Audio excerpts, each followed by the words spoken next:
com a gente. Muito obrigada, Mac. Gente, boa tarde. Muito obrigada quem está assistindo aqui. Muito obrigada também quem está online. Bora lá. Hoje a gente vai discutir um pouquinho de como hackear o crescimento da sua startup. Em média, estatisticamente, 1/3 das startups vão morrer daqui 3 meses. Quando eu falo 1/3, eu estou falando 30%. Quando eu falo 30% de startups, eu estou falando aproximadamente umas 4.000 startups morrendo no Brasil hoje, das startups ativas. Então, é 4.000 empreendedores frustrados que vão perder os seus negócios e muitas vezes o seu sonho de receber e viver daquele produto que eles criaram. Eu criei essa palestra depois que eu estudei e eu li alguns livros que traziam growth hacking e também algumas outras formas de escalar o crescimento das vendas. Então, eu traduzi ele e eu juntei diversas ferramentas para a gente conseguir mapear tudo o que é necessário para a startup crescer. Muito prazer, eu sou Ive Cristine. Hoje eu trabalho como Ecosystem Growth e também New Business na Oli. A Oli é uma startup de live commerce, então a gente ajuda grandes varejistas hoje a vender via live, tá? Que é uma tendência muito grande que a gente vai ter nos próximos anos de conseguir escalar a nossa venda de maneira online. Além de trabalhar na Oli, também sou empreendedora, também trabalho como community leader, comecei no ecossistema de BH, hoje eu atuo principalmente no ecossistema de São Paulo e tive o enorme prazer de, ano passado, ganhar a Top 1 Mentora pela B Startups e Startup Awards, onde eles premiam o melhor mentor ou mentora do ano. Fui a primeira mulher premiada, então, para mim, é uma honra muito grande ter esse papel de representatividade. Mas bora lá, né? Eu já falei aqui da Oli. Growth hacking. Acho que essa é uma palavra da moda, né? A gente escuta growth hacking em tudo quanto é lugar que a gente tem ido, principalmente falando sobre vendas. Mas vamos entender aqui antes o que é growth hacking. Não tem como eu falar de growth hacking sem falar do Sean Ellis. Sean Ellis é a pessoa que criou a metodologia do growth hacking mundial. É um cara muito, muito foda. Hoje ele já trabalha com a própria consultoria, mas ele começou toda essa história do growth hacking em algumas empresas que são bem famosas agora e que tiveram um crescimento muito escalonável. Por exemplo, a Dropbox. Esse livro que eu coloquei aqui é um livro de growth hacking que vale para quem gosta de buscar e aprofundar, todo mundo conhecer para ler, que ele traz algumas partes da história, alguns casos importantes para a gente entender na metodologia do crescimento das nossas startups.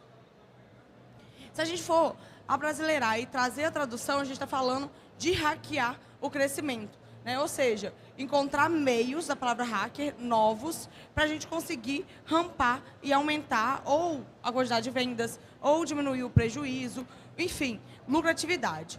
Mas eu gosto de falar que, no fim, o growth hack é quando a gente busca atalhos a partir de um cenário de teste para conseguir melhorar toda a experiência que a gente proporciona no nosso negócio e também as formas como a gente entrega o nosso valor. Então, quando falarem de growth hacking de vocês, eu quero que vocês pensem muito no ciclo mesmo de desenvolvimento de startups. Então, a gente tem uma ideia, a gente constrói essa ideia, a gente mensura o resultado daquela ideia e a gente aprende com isso. Por quê? Porque muitas vezes a gente vai errar. O comum é errar. O comum não é a gente acertar. Se a gente está acertando inúmeras vezes seguidas, o que quer dizer? Quer dizer que a gente não está testando algo novo. E se a gente não está testando algo novo, a gente não está fazendo growth hacking propriamente. Mas eu gosto de dizer que o growth hacking, ele é quando a gente começa a fazer sinapses do nosso conhecimento. Aquela famosa frase, né? Muito neurônio, mas pouca sinapse. Isso é o que se trata todo o nosso conhecimento. Então, o growth hacking, ele vai fazer você juntar pontos diferentes para conseguir alcançar um objetivo. Eu acho que o maior erro que a gente tem hoje em todas as palestras de growth hacking, de marketing digital, de vendas, é associar um crescimento de uma startup com o marketing digital. Porém, não. Marketing digital é só uma nova forma da gente conseguir levar o nosso produto, o nosso serviço, o que a gente resolve na vida dos outros. Growth hacking é diferente de marketing digital. O marketing digital, ele pode estar no growth hacking, como também o marketing digital pode não estar no growth hacking. Então, se a gente for posicionar exatamente onde está o growth hacking em tudo que a gente faz, ele tem que seguir 3 pilares. Para a gente hackear o nosso crescimento, a gente sempre tem que pensar em 3 polos. O primeiro, vendas e marketing criativo. Não dá para ter algo que simplesmente você acha que não precisa de ter uma equipe de vendas, de ter uma pessoa de vendas. O produto ele precisa ser vendido, ele precisa ser se posicionado no mercado. Mas também, para a gente trabalhar bem o Growth Hacking, a gente tem que ter um pilar muito forte de análise e testes e também de engenharia e tecnologia. O que eu estou falando para vocês? Quando eu falo em engenharia e tecnologia, eu falo que o Growth Hacking, ele depende da gente trabalhar alguns processos tecnológicos que sejam diferentes do que a gente já vê usualmente. Então, a partir do momento que eu coloco alguma ferramenta que vai captando e processando tudo o que está acontecendo, por exemplo, Hotjar, não sei se vocês já conhecem, o Hotjar, ela é uma ferramenta de Growth Hacking, porque a partir do Hotjar, eu consigo trabalhar uma tecnologia diferente para captar informações, para eu conseguir analisar os testes que eu estou fazendo. Então, aquilo só é, de fato, algo de growth hacking, de hackeamento, de crescimento de vendas, quando eu utilizo esses 3 pilares dentro da estratégia que eu estou fazendo. Mas por que hackear é importante? Porque, de fato, a gente tem que criar uma empresa pensando em ela crescer no número de clientes, no número de pessoas usando. Eu vou trazer algumas teorias para vocês de inúmeros livros, a gente pode depois conversar sobre cada base teórica. Mas o que acontece? Se a gente tem uma empresa que ela já pode entregar lucratividade, que ela já pode entregar algo que a gente quer. Muitas pessoas não querem mais ter uma startup unicórnio. Quer ter uma startup do que a gente chama como camelo, né? Que é aquela startup que não vai voar, mas é uma startup que está ali na seca, está conseguindo vender e gerar dinheiro para todo mundo. Porém, se a gente não busca novas formas de, pelo menos, manter aquele crescimento, a sua startup morre. Um mês sem vendas pode significar a sua morte em 1 ano. Por quê? Porque a gente tem um índice chamado churn, que eu vou falar dele já já, que é a quantidade de gente que rejeita o seu produto. E todo mundo tem um churn, porque no fim, nós, consumidores, a gente tem um tempo de vida com aquela empresa. É o que a gente chama de LTV. É igual a gente comer uma comida que a gente gosta. Você vai naquele restaurante na segunda, na terça, na quarta, na quinta, na sexta, no sábado, domingo, você continua e na outra semana. Vai passar 2 meses, você vai querer conhecer um novo lugar. E aquele momento que você enjoa e busca novas opções, você se tornou um churn para aquele ambiente. Então, por isso que 1 mês sem vendas, 1 mês onde você não gera um valor para o seu cliente diferenciado, você está matando a sua empresa a longo prazo. Todo mundo conhece aqui? Quem conhece? Ninguém? Tranquilo. Isso aqui se chama curva de adoção à inovação. Toda inovação hoje, ela respeita essa curva de crescimento. Detalhe importante. Tudo que é inovação é um processo criativo. Mas nem tudo que é criativo é um processo de inovação. Então, sempre reflitam sobre o que vocês estão criando, se é apenas uma inovação ou se é uma inovação criativa. Porque a inovação criativa, de fato, ela faz diferença na forma como você está crescendo. Beleza? O que acontece que eu quero mostrar para vocês aqui? Que é onde começou a minha tese toda de desenvolvimento, de hackeamento, de estratégia de startups. A gente tem aquela primeira galera ali. Toda startup, ela começa vendendo para esse povo, que são os inovadores e são primeiros adotantes. E porque é ali que está o erro de praticamente todo mundo que está sentado aqui expondo e de todas as maiores startups. Porque quem é fundador hoje não está pensando em vender para essa galera. Sabe por quê? Porque esses clientes aqui são ruins. Não é o cliente do sonho de ninguém. Por quê? Porque esse cliente aqui, ele é uma galera inovadora, é uma galera mais disruptiva. Normalmente é o tipo de pessoas que eles gostam de experimentar algo primeiro. Gosta de fazer antes. Para ele ter aquele gostinho de estar fazendo algo novo. Muitos de nós, por estarmos aqui nesse evento, seguimos um pouco esse perfil. Só que tem um detalhe muito importante dessa galera aqui. Ela ainda não tem case de sucesso, então ela está usando algo no risco. Concordam? Essa galera que está usando no risco, ela quer pagar caro para usar no risco? Não. Ela quer de graça, de preferência.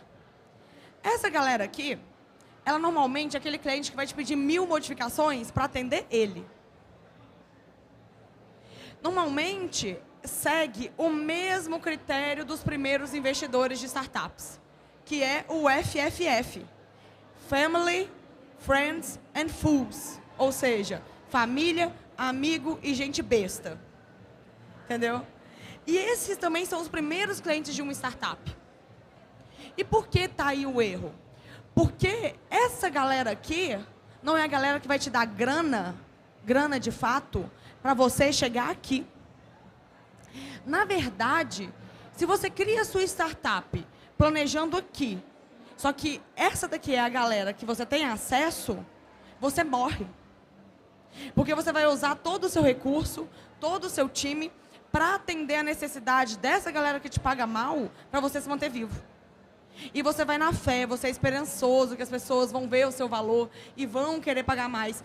Porém, quando você começa a personalizar demais para essa galera aqui, você não consegue pular o próximo passo, que é o abismo. Tem um livro muito bom que chama Cruzando o Abismo. E qual é a questão? É que entre os seus primeiros adotantes e a galera de fato que vai te dar dinheiro, existe um distanciamento. Porque o valor que você gera para os primeiros não é o mesmo valor que essas pessoas aqui querem. E o seu dinheiro está aqui. Os clientes bons estão aqui. Só que, para você chegar no próximo nível, que é onde vem a maioria, que é onde vem o seu dinheiro, que é onde vem o seu crescimento de empresa, você precisa que os primeiros adeptos te tragam credibilidade, te traga caso. Nunca espere dos seus primeiros clientes te darem dinheiro. O que eles vão te dar é caso de sucesso, é experiência, para você conseguir cruzar esse abismo. Então, o que eu estou falando é, você que está criando o seu roadmap agora, de desenvolvimento da sua startup, se você focar nos seus primeiros clientes, você vai morrer. Você vai morrer. Porque você não vai conseguir aprender com eles para gerar valor para um perfil que é totalmente diferente deles. E mais um detalhe. Se você começou a sua startup pensando nessa galera, você não consegue gerar valor para os primeiros. Confuso, né? Tipo, então como eu faço? Eu tenho que gerar valor para os meus primeiros adeptos ou eu tenho que gerar valor para a minha maioria? Como que eu faço esse processo? Como eu priorizo a minha demanda no que eu tenho hoje? Como eu crio um roadmap que faça sentido, que a minha startup viva não é 3 meses, não é 6 meses, é 1 ano, é 2 anos, é 7 anos, que é onde, de fato, os fundadores conseguem fazer um exit para ganhar dinheiro. Fundador não ganha dinheiro antes de 4 anos de startup. Então, você, como fundador, você está fazendo um investimento a longo prazo. Se você não espera chegar aqui após 4 anos, desculpa, o seu investimento foi ruim. Você perdeu tempo, perdeu dinheiro, perdeu contato. Perdeu credibilidade, provavelmente. Então, por que isso acontece e como a gente vai se planejar para não cair no abismo? Ou simplesmente daqui 4 anos descobrir que o nosso negócio não para em pé de fato? É porque falta conhecimento para a gente. A gente é muito leigo e a gente é muito ignorante. Ignorante em ambos os sentidos da palavra.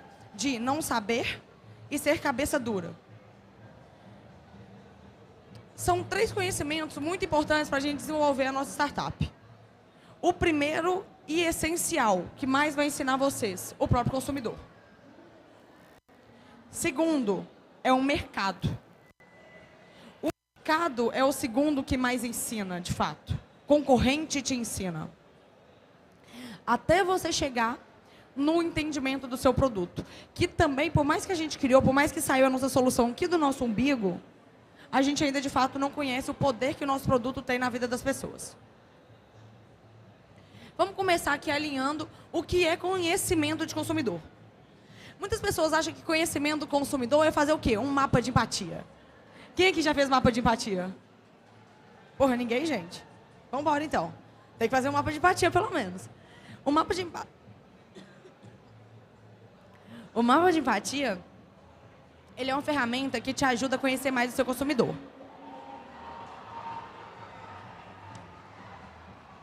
Porém, eu costumo dizer que o mapa de empatia e as outras ferramentas de conhecimento do consumidor, elas são muito leigas. Elas são muito rasas. Elas não conseguem, de fato, trazer uma visão antropológica sobre o consumidor. E quando a gente está falando em, de fato, aumentar a venda, em, de fato, ganhar dinheiro, e, de fato, ter o seu consumidor como parceiro, tu precisa conhecer essa pessoa de fato. Você casa com alguém que você não conhece? Você até pode casar com alguém que você não conhece. Mas, depois de um tempo, você vai ter que conhecer muito bem a pessoa para você continuar aquele casamento. A visão antropológica é um estudo muito doido, porque é quando você para conhecer a pessoa profundamente.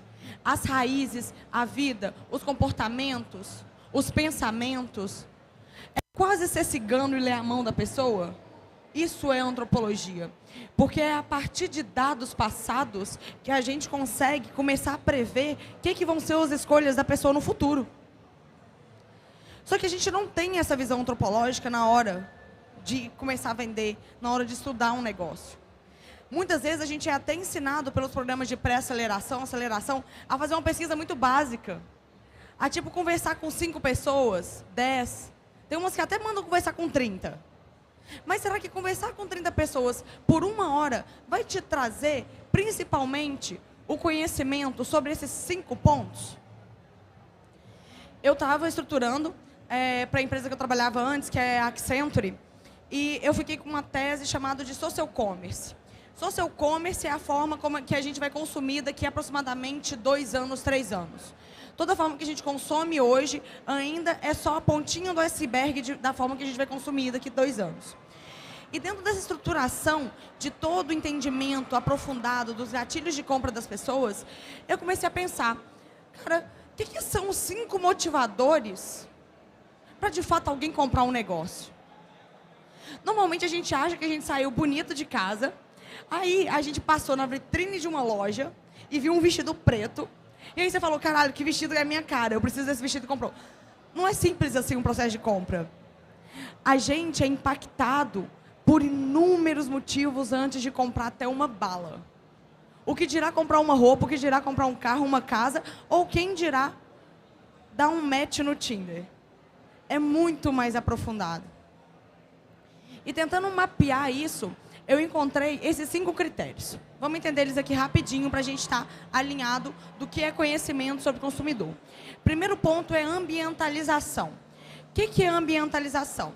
O que eu quero trazer para vocês é o ambiente que aquele consumidor, que aquela pessoa vive, ela impacta, ela influencia no processo de compra dela.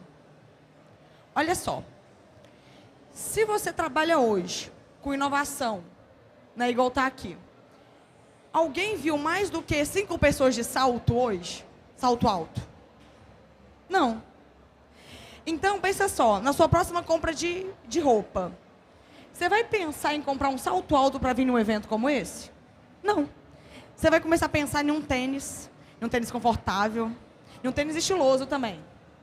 Você começa a mudar o seu ambiente de compra, seu ambiente de pessoas do seu trabalho, da sua vida pessoal e do seu relacionamento, da sua família, eles impactam no que você escolhe como prioridade de vida para comprar ou não. Então, é muito doido, tem uma teoria que ele fala sobre 2 critérios aqui, que é o poder de compra e a ambientalização e também agregador de status. O que rola? Em casa de ricão, tem normalmente um bar, não tem? Tem um bar lá, tenta imaginar aqui comigo. E nesse bar, vai estar exposto uma garrafa de catuaba? Não vai ter uma garrafa de catuaba em um bar de rico. Uma corote? Uma barrigudinha daquela pequenininha da Brahma, que no Rio é chamado de cracudinha? Não vai ter. Não vai ter. Você vai ver, é um belo uísque, caríssimo. Você vai ver um champanhe. Você vai ver a adega do rico. Agora pensa em alguém mais humilde. Popularmente chamado de pobre mesmo. Alguém mais pobre. Normalmente a pessoa mais pobre, ela também tem orgulho das marcas que ela veste. Ela também tem orgulho de expor no banheiro a marca que é o sabonete. No banheiro de pessoas, às vezes, que não pode colocar uma marca chiquérrima, ela deixa a embalagem do shampoo muito bem à mostra. A do sabonete. Até o vidrinho da catuaba e do corote, se aquela família se esforçou para ter aquilo, ela vai expor. É a marca que a gente usa na roupa. É a marca que a gente usa na roupa. É o símbolozinho do jacaré, que é a Lacoste. O ozinho da Oakley, enfim.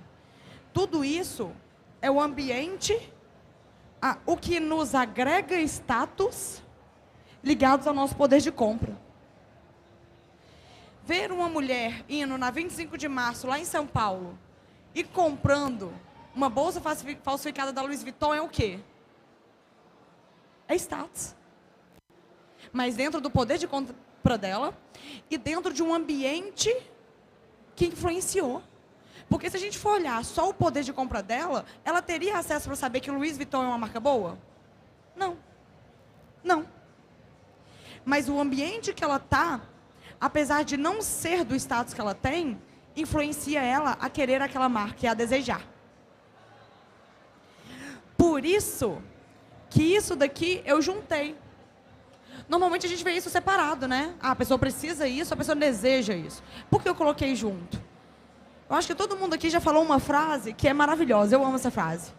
Eu preciso muito daquela brusinha. Você precisar de algo que não tem um valor, de fato, na sua vida, isso demonstra que quando a gente deseja algo muito, por mais que seja supérfluo, a gente coloca aquilo como uma necessidade sua. Eu vou apresentar já já os gatilhos de compra. O entendimento do desejo e necessidade, ele é processado igual no cérebro, dependendo das outras influências que você ganha. Então, eu trouxe toda essa contextualização com exemplos, para vocês verem que conhecer o consumidor é entender tudo isso aqui dele. E o quanto um ponto impacta no outro. Não existe análise de poder de compra sem analisar de fato o que a família e o que o meio de trabalho daquela pessoa influencia ela. Mas por que a gente não para de fato para entender isso do cliente, já que é tão óbvio, né, pelo jeito que eu falei aqui? Primeiro, que nós temos medo de estarmos errados, porque todo o processo nosso de entendimento e criação de uma empresa, ele começa com hipóteses. Hipóteses que vêm diretamente do nosso sovaco. Que eu gosto de falar também, ITC, que é um instituto tirado do meu... A gente usa ele muito, muito. E isso é hipótese. E é baseado principalmente na nossa visão. E quando a gente é empreendedor, a coisa que a gente mais odeia é errar. Porque a gente quer que aquilo que a gente está fazendo dê muito certo. Então, muitas vezes, a gente não pesquisa de fato quem é o nosso cliente, porque a gente não quer estar errado nas nossas convicções. E por isso que a gente se torna ignorante e tendo falta de conhecimento. E o 2 é que nós temos preguiça.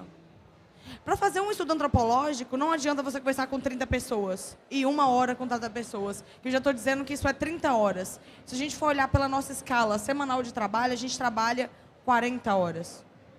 Então, falando que a maior parte do seu tempo, então, você vai estar sentado conversando com os outros para entender as pessoas. Sim, eu estou falando isso. Porque se a gente começar a colocar na nossa rotina, conversar com as pessoas e entender de fato, a ouvir a história delas, a gente vai ser muito mais assertivo na hora que essa pessoa for andar junto com a gente. E consumidor não é aquela pessoa que você vende e vai embora. Consumidor, você tem que colocar ele ao seu lado. Ele tem que defender a empresa e eu já vou explicar já já por que disso. Depois que eu entendo muito bem e muito de fato o que é o meu consumidor, o que é a vida dele, o que é a história, o que ele já fez, o que ele já comprou, o que ele já se endividou, tudo isso, eu gosto de fazer uma ferramenta que eu chamo jornada de experiência. O que é a jornada de experiência? Essa frase, hoje, ela rege a minha vida a cada apresentação, a cada jantar, a cada saída com os amigos e a cada DR que eu vou ter na minha vida. O que rola? As pessoas podem não lembrar o que você fez. Vocês podem não lembrar o que eu falei aqui. Vocês podem não lembrar de metade do que eu falei aqui. Mas vocês vão lembrar do sentimento que vocês tiveram assistindo a minha palestra. Vocês vão lembrar que de início tinha 4 pessoas aqui. E durante eu falando, eu acho que é uma das palestras mais cheias que eu estou vendo nesse palco. Porque vocês estão se agarrando comigo, estão sentindo o que eu quero passar para vocês. E esse é o importante. O consumidor de vocês não precisa pensar, de fato, em qual a funcionalidade, em qual o produto, em que você entregou para ele. Ele precisa sentir bem em estar com você. Porque é pelo sentimento que ele vai continuar consumindo de você. Quando eu falo de sentimento, a gente tem que pensar muito nos sentidos humanos. Porque é os sentidos humanos que captam a mensagem do sentimento. Então, quando eu venho aqui, às vezes, com uma roupa diferente do que eu tô, vocês vão ter um sentimento diferente da abordagem que eu tiver. Se eu estiver aqui falando milhares de gírias que vocês não conhecem, vocês não vão entender o que eu estou falando. Então eu não vou conseguir prender aquele sentimento. Assim como o cheiro do lugar, memória olfativa. Se eu falo agora da palavra Melissa, marca Melissa de calçados, aquele cheiro de chiclete. Roupa de cama, cara, ele tem um cheiro de conforto. Te dá vontade de dormir, porque ele é feito para isso de fato. É um cheiro para fazer o seu sentimento abaixar a sua energia e você querer um ambiente confortável. Quanto mais sentidos eu ativar nas pessoas, mais lembrança elas vão ter de mim. E é isso que vocês precisam trazer para o produto de vocês.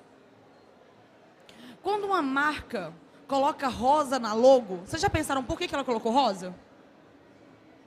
É simplesmente para atingir o público feminino? Também. Mas rosa é uma das cores que mais puxam a inovação. E sabe por que ela remete à inovação?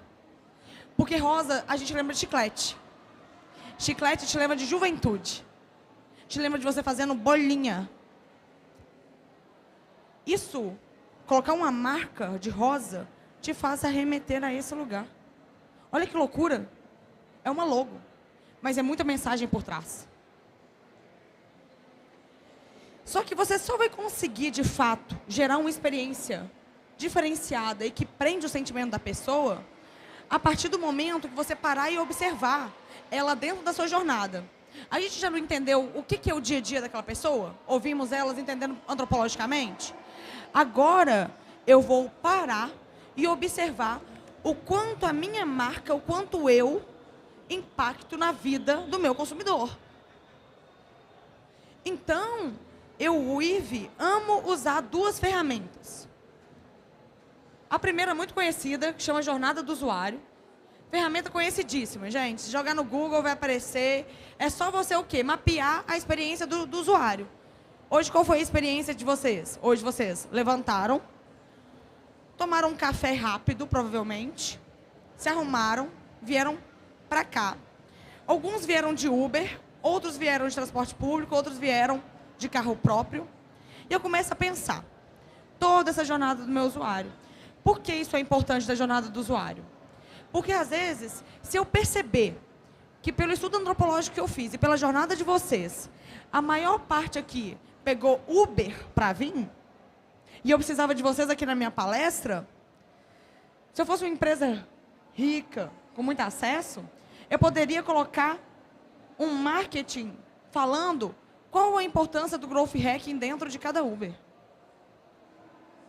Aquelas telas hoje que já tem, atrás do banco, do motorista, ela faz isso. Porque grande parte do investimento da Coca-Cola é em Buzzdoor. Buzzdoor é aquele outdoor atrás do ônibus. Porque você está voltando para casa cansado num trânsito do caralho. Você está preso no trânsito. E o trânsito não te dá sede? E aí, atrás do ônibus, está uma propaganda da Coca-Cola suadinha, assim, ó. descendo. E aí você até lembra do barulhinho de uma lata abrindo. É por isso que fica atrás de ônibus. Porque quem está de carro atrás vai ficar vendo aquilo durante meia hora, 1 hora atrás. Todo marketing, todo crescimento, todo hackeamento vem da jornada do usuário. Só que eu gosto de trazer ela com um gostinho a mais, que é uma ferramenta pouco conhecida que se chama Blueprint. Só quem é muito do design de serviços que conhece o Blueprint. O Blueprint, o nome Blueprint, né? Ou seja, digamos que impressão azul, ela vem da arquitetura. A arquitetura, no início de um projeto, quando é desenhado, eles começam desenhando em uma folha azul, para depois aquilo passar para outro papel e tudo mais. Só que o Blueprint, quando a gente vai trazer ele dentro do desenho de produtos e serviços, a gente começa a fazer um escopo do que é o nosso trabalho. Então, olha só, enquanto no jornada do usuário eu mapeio o comportamento do meu usuário, o Blueprint eu mapeio o comportamento de quem? Meu. Do meu produto, do meu serviço. Porque, olha só, pouco adianta eu querer gerar uma experiência muito foda para todo mundo e mandar para todos os meus consumidores um caderninho, um copinho, né, altas coisas de ativação de marca. Mas que isso custe para a minha empresa um dinheiro ou horas de operação que eles poderiam, na verdade, estar fazendo ligação para captar novos clientes. Mas onde eu consigo fazer essa associação? Onde eu consigo juntar, eu sei que é feio, tá? Eu sei que é monstruoso. Mas é quando eu consigo juntar o que o meu usuário sente. O que ele sente? Ele sente felicidade ou alegria quando ele está aqui? Será que ele está satisfeito ou não com a minha entrega de produto e minha pesquisa de NPS no final do serviço? Eu comecei a mapear o porquê, as ações. Mas aqui embaixo dessa linha de visibilidade, eu trago o que é o meu backstage, o que é todo o meu trabalho para gerar uma experiência. Porque aí eu consigo saber se eu, Ive, estou gastando tempo com algo que gera pouco sentimento para o meu usuário e, às vezes, priorizando algo que gera um valor maior. Às vezes, o meu cliente vai ficar muito mais feliz se uma vez por mês eu ligar para ele perguntando ou oferecendo algo a mais de melhoria, que seja de graça. Do que, às vezes, você mandar para a casa da pessoa e ter todo um trabalho de transporte, uma cartinha. O que é os pontos de felicidade e de tristeza do seu cliente? É isso que eu trago para cá. Porque aí eu consigo tirar novas ideias ou achar pontos de atenção em toda a minha escala do meu produto e do meu serviço. Beleza. Então, até agora, eu demoro mais tempo mesmo para falar toda a parte do consumidor que vocês precisam conhecer. E vocês já entenderam que precisa conhecer o consumidor antropologicamente e operacionalmente. É entender como que é o dia a dia dele. Eu chego agora no segundo que eu falei que é mais importante, que mais ensina a gente como startup, que é o mercado. Seus concorrentes vão te ensinar mais do que o melhor especialista da sua empresa. Isso é um ponto. Qualquer concorrente vai te explicar melhor do que um especialista que você está pagando ali 15 mil, 20 mil na sua empresa. Primeira coisa que a gente precisa analisar no mercado. Quantidade de empresas, quantidade de pessoas, quantidade de usuários. É tamanho. Eu uso muito uma metodologia que chama Tan-San-Son. Que eu entendo. Dentro da minha curva, lembra da curva que a gente começou nela? Para quem chegou agora, isso aqui é curva de adoção. É o fluxo de pessoas que aderem ao seu produto ao longo do tempo. O seu TAM, a maior bola aqui, é o quê? É o seu mercado inteiro. Tudo isso aqui está colorido. É o seu TAM, seu mercado total. O seu SAM já é um mercado segmentado. É um mercado, por exemplo, do inovadores, primeiros adeptos e a maioria inicial. é quem vai te consumir ali em 2, 3 anos. Esse é o seu SAM, seu mercado segmentado. Mas quem de fato vocês vão começar vendendo é os inovadores e primeiros adeptos. Lembra do início da palestra? Só que tem um detalhe. Você acabou de perceber que de inovador e de primeiro adepto, você tem menos de 10 pessoas no Brasil para usar. Menos de 10. Isso é um mercado bom? Depende. Se ao todo você descobriu que seu mercado são 100 empresas ao todo, e 10% do seu mercado está disposto a testar algo novo, isso é do caralho. Ou seja, 10% do seu mercado já está disposto a colocar um cheque na sua mão para te usar. Mas se você descobriu que de um mercado de 6 milhões de pessoas, 10 estão dispostos a usar você primeiro, isso é bom? Não. Isso não vai ser bom. Porque não vão ser 10 pessoas que vão fazer você vender para 6 milhões de pessoas.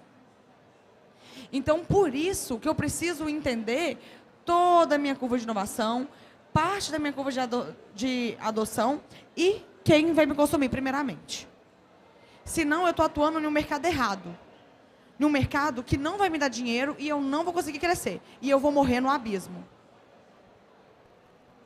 Depois, entra de fato os seus concorrentes.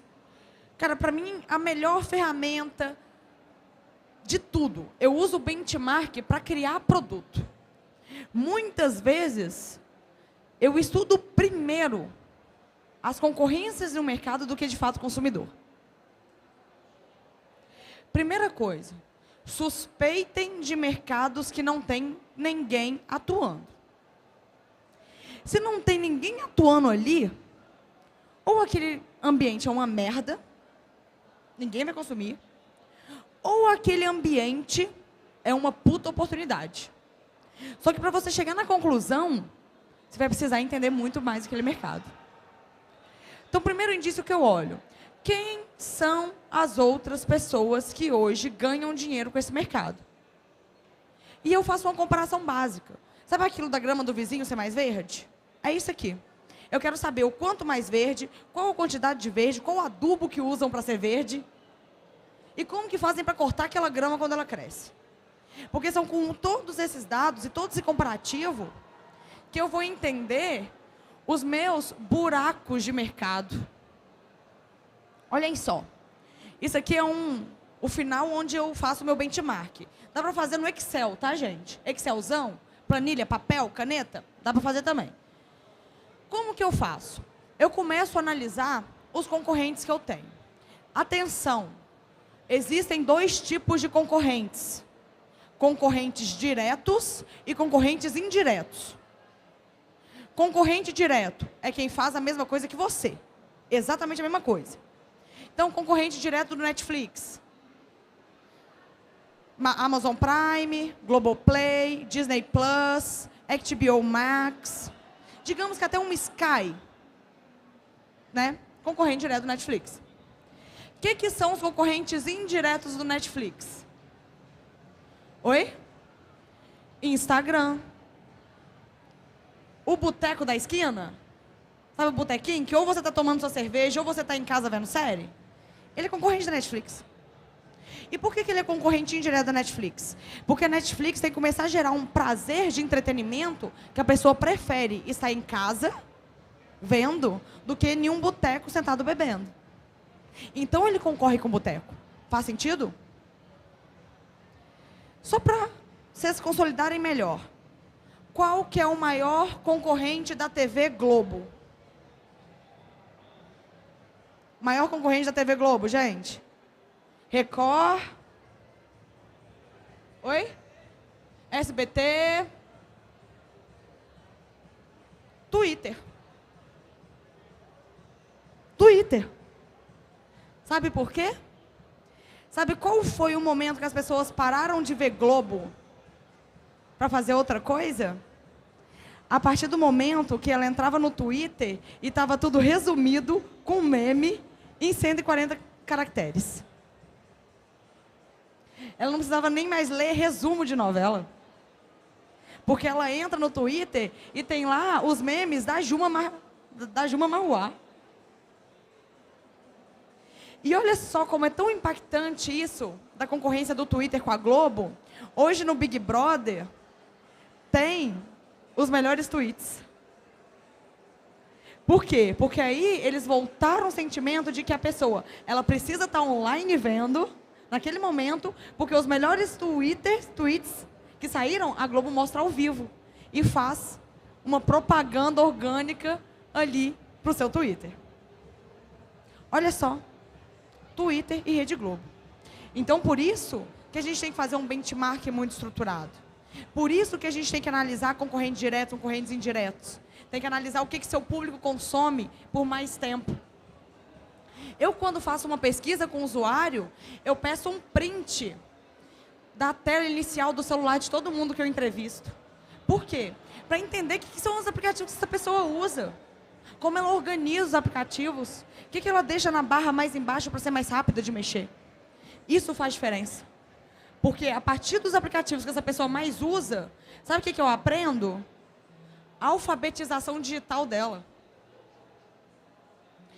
Pessoas com alfabetização digital. O que é alfabetização digital? É saber digitar na internet? Não simplesmente. É saber utilizar um aplicativo. Saber editar uma foto é para pessoas extremamente alfabetizadas digitalmente. Vocês já conversaram com pessoas extremamente humildes no WhatsApp? Elas escrevem ou elas gravam áudio? Elas gravam áudio. Elas gravam áudio. Por que o Google, então, só tem um único botão para você fazer uma pesquisa? Porque são pessoas que não precisam ter uma alfabetização tão alta para conseguir usar. Então, se eu vejo aqui no celular, qual é o teu nome? Yuri. Lindo nome. Se eu vejo aqui no celular do Yuri, que ele usa, cara, GitHub no celular dele, que ele usa aplicativo de edição de fotos, um CapCut da vida, e está usando até uma nova rede social chamada BeReal.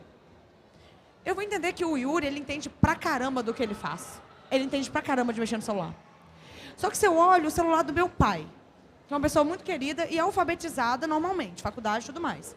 Mas no celular do meu pai só tem Facebook, aplicativo de banco e o WhatsApp. O meu pai pode ser formado, meu pai pode ter um cargo legal, mas a alfabetização digital dele é alta? Não. Então adianta eu criar para ele um aplicativo com 1001 funcionalidades? Não. Ele não vai usar. Ele vai odiar. Então, é esse tipo de pensamento e de entendimento que a gente ganha com o benchmark. Cerejinha do bolo aqui, para quando eu faço o benchmark. Quando eu estou olhando meus concorrentes, eu paro para olhar onde eles divulgam. Qual a estratégia que eles usam de divulgação. Por quê? Porque se eu percebo que ele está comprando anúncio de palavras-chave, eu vou comprar anúncio de palavras-chave para a minha solução também. Porque se o meu concorrente usa isso aqui que eu chamo de SEO, que ela compra de palavra-chave do Google, quer dizer que quando o meu concorrente descobrir o nome da minha empresa, sabe o que ele vai fazer? Ele vai comprar a palavra-chave nome da minha empresa. Digitam Casas Bahia aí no Google. Vocês vão ver que provavelmente vai aparecer Ponto Frio, Ricardo Eletro, Magazine Luiza, antes que as Casas Bahia. Porque o concorrente compra teu nome para ele aparecer primeiro. Isso é hackear o crescimento. E isso você só descobre estudando o seu concorrente. Eu uso essas 3 ferramentas aqui para fazer um benchmark mais elaborado, tá? A primeira dela é o SEMrush, segunda chama Ubersuggest e a terceira é o Crunchbase. SEMrush e Ubersuggest, elas analisam o marketing pago e também orgânico de cada empresa. Só colocar o site da empresa concorrente de vocês e já aparece tudo que ela tem de palavra-chave, tudo que ela tem de texto, pontuação, ranqueamento dentro do Google, tudo. Não precisa pagar não, tá? Eu uso tudo de graça. Por isso que eu tenho uns 20 e-mails, tipo IV1, IV2, IV3. Por quê? Porque eu fico usando de graça essas ferramentas tudo. E já a Crunchbase, ele é um mapeamento mundial das empresas. Então, se você tem uma startup que começou a faturar, sua startup está no Crunchbase. Podem testar. Quando uma startup consegue ganhar massa, ela já aparece lá no Crunchbase, que é uma base de conhecimento de startups, de empresas. Usem e abusem. Tem, inclusive, lá o e-mail de quem é o dono da empresa. Para quem faz processo de vendas e quer vender, o Crunchbase vai te entregar o e-mail de todo mundo que é grandão, tomador de decisão. É incrível. E, por último, o entendimento sobre produto. Eu deixo o entendimento sobre produto por último, porque é o que a gente mais acha que sabe sobre a nossa startup, né? Porra, eu que criei isso e eu não vou saber do que eu criei? Claro que eu sei. A questão é que, normalmente, a gente sabe muito bem o que a gente faz e como a gente faz. Por exemplo, se eu perguntar para alguém que, me conta aí da sua empresa, onde você trabalha? A pessoa normalmente vai te responder dessa forma. Eu sou o Uber de tal coisa. Eu sou uma inteligência artificial que estuda isso e te entrega isso. Isso é o que você faz e como você faz. Isso não é o porquê de alguém consumir de você. E a gente tem que parar com esse vício de sempre responder o que a gente faz, qual tecnologia que a gente usa. Vou falar real para vocês, o consumidor está cagando se você usa blockchain ou não. O consumidor está nem aí se você usa inteligência artificial ou não. Sabe o que ele quer? Que você resolva o problema que ele tem. Rápido, barato e com conforto. É isso que o consumidor quer. Ele está nem aí para a tecnologia que você usa. Então, a gente tem que aprender a explicar o nosso produto, a explicar o nosso serviço, a explicar a nossa proposta de valor pelo porquê das pessoas, de fato, usarem a gente. Esse é o diferencial. Isso é ter entendimento. É entender que vocês estão aqui, não é para aprender growth hacking. Quem aqui conhecia a palavra growth hacking antes de sentar aqui? Talvez 2 pessoas. Na verdade, vocês ficaram aqui na palestra porque vocês querem entender os pontos que vocês estão falhando na empresa de vocês. É para entender como vender mais, é como entender para ganhar mais. Growth hacking é só o que eu faço e não por que eu faço. Porque no fim o que eu quero é impactar a vida de todo mundo aqui que está me assistindo para sair daqui sabendo um pouquinho a mais, para ter uma vida melhor, uma qualidade de vida melhor. É isso o meu porquê. É por isso que vocês estão sentados aqui hoje. Mas e aí, né? E depois? Conheci o meu consumidor, a gente começou ali, visão antropológica. Depois eu entendi o meu tamanho de mercado. Criei a minha jornada de experiência, que é o dia a dia do meu consumidor. Fiz um benchmark, entendi tudo que o meu concorrente faz. Agora, vocês vão pôr a mão na massa. Primeira parte é OKR. OKR. O que é OKR, gente? Ele é um termo em inglês que vem objetivo e resultado chaves. O que é isso? Ele é uma metodologia de gestão. É gestão da sua empresa baseada em entender qual o caminho e quais resultados você quer fazer. Eu falo que o OKR, na verdade, é tipo faca na caveira, entendeu? É entender onde você quer e você trabalhar para aquilo. O OKR é uma metodologia que a gente não vai aprofundar aqui, mas eu quero que vocês estudem. É porque para a gente chegar, né? Você não sabe onde você quer chegar, qualquer caminho basta. Se você não tem um objetivo bem definido, vocês podiam achar que o melhor para esse momento de vocês é estar aqui e não assistindo a palestra do Thiago, que está acontecendo exatamente agora, de impacto social. Ou será que tem alguém que precisava estar aqui entendendo mais de consumidor e está lá assistindo impacto social? Não sei. Depende do seu objetivo. Se você não tem objetivo, você faz escolhas erradas, que atrasam o seu processo de hackeamento de mercado. Depois do OKR, eu uso, essa é a ferramenta mais foda que eu estou ensinando aqui. Se chama Bullseye Framework. Traduzindo, é acertar na mosca. É a ferramenta mais importante para vocês conseguirem aumentar a quantidade de vendas de vocês. Ela é a única ferramenta mundial existente que mapeiam os 21 canais universais de vendas. Esses são os 21 formas diferentes que vocês têm de vender. O Bullseye, ele prioriza isso. Fiquem tranquilos que no final tem um QR Code. A minha palestra é a sua palestra. Todo mundo aqui vai ganhar a minha palestra. Ele prioriza todos os principais canais. Por quê? Porque se eu faço tudo, no fim eu não fiz nada, né? Então, dentro dos 21, eu vou escolher 3 canais de maior potencial para colocar o meu dinheiro, os meus contatos, o meu tempo, minha equipe, meus recursos. E depois os 6 que vão me auxiliar nisso, mas não necessariamente seja minha prioridade. Agora os outros 15, eu deixo eles para um canto. Talvez em outro momento vai ser melhor eu trabalhar esses outros 15. Como eu priorizo, gente? Vocês vão ver inúmeras técnicas de priorização. Eu estudei muita priorização. Essa daqui foi a primeira priorização que começou a fazer sentido para eu fazer no Bullseye. Por quê? Porque antes, quando eu comecei a estudar o Bullseye, era meio que assim, ó, gostei desse canal aqui, vou fazer esse canal. E não. Você tem que ter uma metodologia por trás que te explique o porquê você priorizou algo. Essa matriz me ajuda.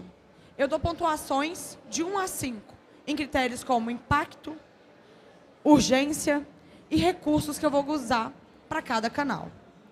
E depois eu multiplico todos esses números. E aí, os que tiverem maior pontuação, eu encaixo eles aqui. Exemplo, coloquei cada canal. E aí, a cada canal, eu vou dando a pontuação do que eu tenho a cada canal. E depois, simplesmente, eu multiplico elas. E eu vejo que a minha maior nota veio de redes sociais, presente em outras redes, eu vou priorizar fazer rede social. E não simplesmente fazer um SEO ou inventar uma nova tecnologia para minha ferramenta. Isso ajuda a gente a decidir o que é mais importante para a gente atuar dentro do nosso funil de vendas. Por que eu termino minha palestra falando sobre funil de vendas? Porque o funil de vendas ele é uma representação gráfica mental do passo a passo do consumidor. É pelo funil de vendas que o cliente vai fazer todas as escolhas mentais para chegar na decisão de compra. Todo o processo hoje de funil, ele junta 4 etapas mentais do cliente. E todos vocês passam por essas quatro etapas principais para comprar algo, nem que seja uma bala, um carro, uma casa. Primeiro você aprende sobre o seu problema, você aprofunda sobre o seu problema. Por fim, considera todas as soluções que você pode ter para aquele problema, para no fim escolher uma. É a gente com fome ali na praça de alimentação.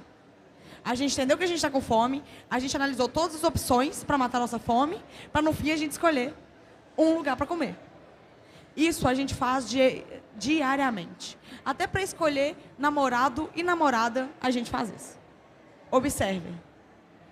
E por isso, que para finalizar, esse é o funil de Growth Hacking, que é o funil hoje mais moderno e mais interessante para todo mundo vender e hackear sua venda. E por isso que eu faço questão de colocar um exemplo ligado a relacionamento. Acho que todo mundo aqui já se relacionou alguma vez na vida. Faz sentido alguém que você está ficando, você pedir em casamento ela? Você vai achar a pessoa meio louca, né? Você deu um beijo nela e ela te pediu em casamento. Mas por que a gente faz isso com os nossos clientes? Porque a pessoa acabou de entrar no seu site e você já ofereceu ela comprar a sua solução. É isso que a gente faz, vendendo. A gente ainda está pegando na mão da pessoa e já querendo que ela te indique para as outras, velho. Isso é burro. Isso é um processo de venda burro. Porque se a gente conseguir fazer cada etapa com o cliente, aquecendo ele, aproximando dele, conhecendo ele mais, aí sim a gente cumpre nossa meta, que é qual? O nosso funil ele tem que se retroalimentar. O nosso funil ele tem que ser orgânico, por mais dinheiro que sua empresa tenha. E você só vai conseguir que sua empresa seja lucrativa e foda quando você conhecer tão profundo os seus clientes, mas tão mesmo, que eles vão querer fazer a sua parte de aquisição. E isso aqui você só consegue depois que vocês aprenderam e tiverem conhecimento de tudo que eu falei até aqui. Aqui é só um exemplo para ilustrar. E aqui, gente, só para vocês não se esquecerem, indicadores, tá? Tudo, lembra lá do início da palestra que eu falei que tem que metrificar para aprender com os erros? Isso daqui é uma listinha dos principais indicadores, todo mundo tem que ter. Os principais, CAC, que é o custo de aquisição de cada cliente. É o quanto de dinheiro você gasta para ter cada cliente seu. LTV é a quantidade de dinheiro que seu cliente vai te dar a vida inteira dele usando de você. NPS, de 0 a 10, o quanto você indica esse produto ou serviço. Isso não é métrica de satisfação. Isso é métrica de fidelização. E tem uma conta muito óbvia nisso aqui para funcionar. E por fim o churn, que é a quantidade de gente que te rejeita. Quanto maior a sua taxa de rejeição, pior está o seu produto e mais rápido você vai morrer. Isso aqui vai ficar com vocês. É uma lista dos 50 principais indicadores para marketing e vendas que vocês podem encontrar aí na internet. Tá? Já resumidinho para vocês. Gente, muito obrigada. Esse daqui é o QR Code. Toda a minha palestra, tudo que eu falei aqui já está aqui para vocês. Então, fiquem à vontade para ter todo esse material. Esse é meu WhatsApp e meu e-mail. Eu sou péssima de e-mail e WhatsApp.